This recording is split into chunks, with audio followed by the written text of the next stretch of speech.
ISTH à Melbourne 2019, en cancer de la thérapie génique, il y a beaucoup de sessions, beaucoup de communication et pas mal de messages à apporter à la maison, d'autant plus que maintenant en France on commence à faire de la thérapie génique, on commence à ouvrir en tout cas les études de thérapie génique.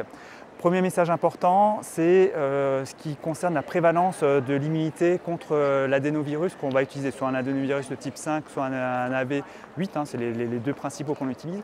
Un message assez important parce qu'on partait plutôt sur une prévalence d'à peu près 20 à 30% de la population générale qui était déjà immunisée. Il faut savoir qu'à partir du moment où on est immunisé, dans la majorité des études cliniques, on est exclu puisqu'effectivement, probablement que ça joue sur l'efficacité de cette thérapie génique qui rentre donc, dans les cellules hépatiques. Une actualisation de pas mal d'études montre qu'on serait quand même un peu plus élevé. On est plutôt de l'ordre de 50, voire même plus dans certaines zones, et notamment peut-être en France, contre l'AV5 ou contre l'AV8. Donc c'est une prévalence qui est largement augmentée et je pense que le message est un petit peu différent, notamment quand on va présenter cette alternative thérapeutique à nos patients, plutôt effectivement le présenter comme voilà, probablement un patient sur deux sera peut-être exclu en tout cas des études qui sont prévues parce que voilà, il y a une immunité, il y a des anticorps qui sont déjà présents.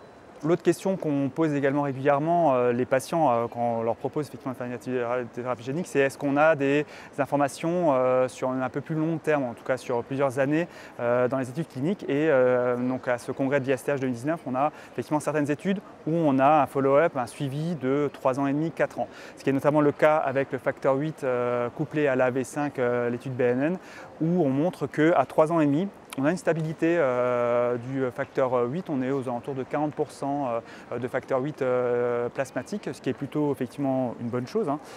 Et il n'y a pas de message avec d'effets secondaires inattendus, notamment au niveau hépatique, ou chose qu'on surveille effectivement de manière attentive.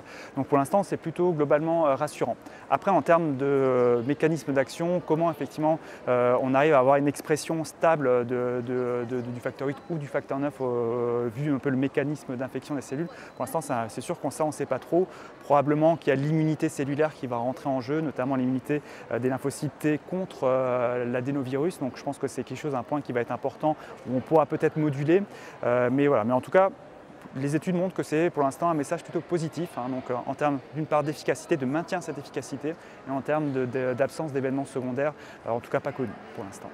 Il y a beaucoup d'inconnus quand même dans la thérapie génique, hein. C'est pas donc d'inconnus, c'est-à-dire effectivement, est-ce qu'encore à plus long terme, 5-10 ans, voilà, donc est-ce que l'efficacité sera maintenue? Ça c'est quelque chose bien sûr qu'on ne sait pas, hein. Donc, on le sait avec la première étude de Natwani sur l'hémophilie B, où bien sûr ils n'avaient pas utilisé le gène Padua pour effectivement optimiser l'efficacité. Les patients ils avaient entre 2 et 5% de facteur 9 résiduel, mais on avait effectivement un follow-up de plusieurs années, 5 voire 8 ans, qui montrait également une sorte de stabilité. Donc voilà, donc ça c'est également plutôt rassurant. Donc c'est vrai que là, en 2019, les premiers centres sont ouverts en France pour la thérapie génique. La première injection de thérapie génique est peut-être prévue encore fin de l'année 2019 ou 2020 chez les patients. Donc là, c'est sûr que ces données, on va les attendre avec impatience pour justement effectivement proposer et rassurer les patients par rapport à ce traitement qui les intéresse dans la majorité des cas.